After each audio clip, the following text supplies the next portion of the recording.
Have you ever heard of a panda who didn't eat bamboo? Well, let me introduce you to Pico. Deep in a lush, green forest lived a very special panda named Pico. Unlike all the other pandas who loved to munch and crunch on bamboo all day, Pico had a different passion. He didn't eat bamboo, he painted with it. Pico was the forest's very own artist. He would find the most perfect bamboo stalks, not for a snack, but to use as his paintbrushes.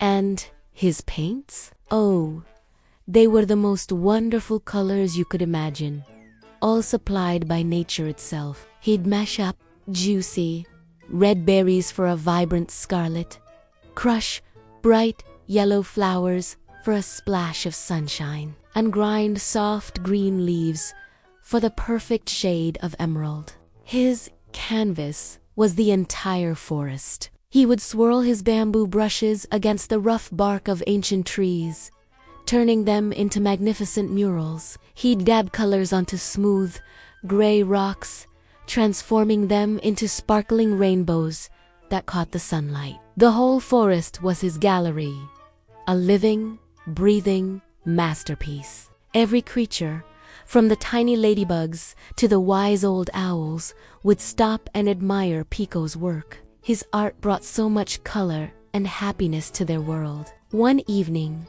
after finishing a particularly beautiful painting of a sunset on a large boulder, Pico went to sleep, feeling proud and content. But that night, the sky opened up. Rain poured down in sheets, drumming on the leaves and washing over the forest floor. It rained and rained, a long, cleansing shower that lasted until dawn. When Pico woke up the next morning, he stretched, yawned, and eagerly trotted out to see his gallery. But his heart sank. He looked at his favorite tree, but the vibrant swirls were gone, replaced by faint, blurry streaks. He scurried to the rainbow rocks, but they were just plain gray stones again, washed clean by the storm. All his beautiful paintings, everything he had worked so hard on, had been washed away. Pico sat down, his fluffy head in his paws. A single,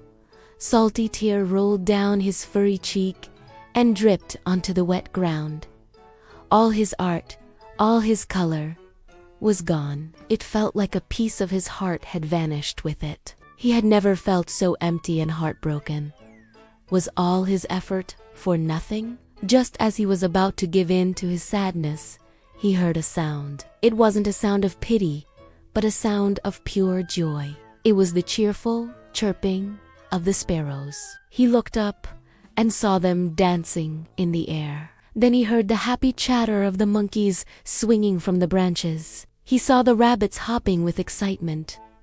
Why was everyone so happy? Pico followed their gazes, and then he saw it, arching across the sky, more brilliant and beautiful than anything he had ever painted, was a massive rainbow. The colors were so vivid. The red was the exact shade of his berries. The yellow was just like his flowers, and the green mirrored his crushed leaves. The rain had washed his pigments from the trees and rocks, carrying them into the morning mist. As the sun broke through the clouds, it illuminated those tiny particles of color, creating a spectacular rainbow for the whole forest to see. The other animals turned to Pico, their faces full of gratitude.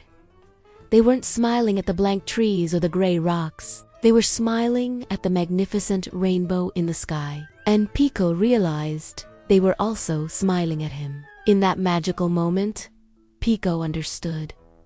His art hadn't disappeared. It hadn't been destroyed. It had become a shared moment of wonder for everyone. His colors had painted the sky. Thank you so much for watching this little story. If it brought a smile to your face, please hit that like button and subscribe for more tailies from our little corner of the world.